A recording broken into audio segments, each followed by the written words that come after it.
মানববন্ধনের পর্যায়ে বক্তব্য রাখবেন জনাব হযরত মাওলানা মুফতি ইয়াসির আরাফাত, শিক্ষক, ভান্ডারপুর মদিনাতুল উলুম ইসলামিয়া মাদ্রাসা। إن الحمد لله من لا نبي بعده وقال تعالى جاء الحق وجاهق الباطل إن الباطل كان زهوقا।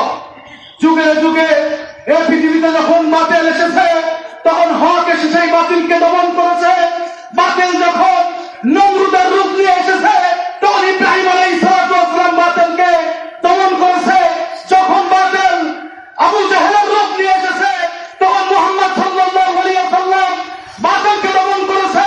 যখন বাংলাদেশে সাতপন্থীরা বাতিলের রূপ নিয়ে এসেছে বাংলার জনগণ অনর হস্তে সেটাকে দমন করবে।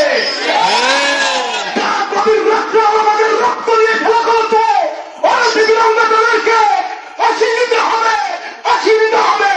তোমাদের উদ্দেশ্য বলতেছি যেখানে সাদিয়ানদের হাতকে দেখবে ওই হাতকে গুলিয়ে দাও, যেখানে তাদের মাথা দেখবে ওই মাথাকে গুলিয়ে দাও। সাদিয়ানদেরকে হুঁশিয়ারি করে বলতে চাই, আমার যদি তোমরা সাহস করে তোমাদের হাতকে আমাদের দিকে দাও ওই হাত এরা গুলিয়ে দেবো। যে রক্ত নিয়ে তোমরা এরা করেছো ওই রক্তের সমুদ্রে ভাসিয়ে দেওয়া হবে, ভাসিয়ে দেওয়া হবে, ভাসিয়ে দেওয়া হবে।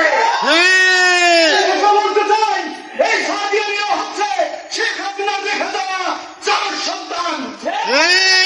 চার সন্তান রেখে গেছে, এক ব্যারিস্টার এবং প্রথম হলো, দ্বিতীয়টি হচ্ছে ভণ্ডগুলো বীর রয়েছে, তৃতীয়টি এই অবৈধ এই সাদিয়ানরা হচ্ছে শেখ হাসিনার অ্যাসিস্ট্যান্ট রেখে দেওয়া চার সন্তান। শেষ কথা বলতে চাই ওদের দিকে যদি তাদের ওই রক্তচক্ষু আর কখনো মনে হয় উপরে ফেলে দেওয়া হবে, তাদের ওই হাত থেকে সংগ্রাম করে বাঁচিয়ে দেওয়া হবে, দিয়ে দেওয়া হবে, দিয়ে দেওয়া হবে। আলহামদুলিল্লাহ।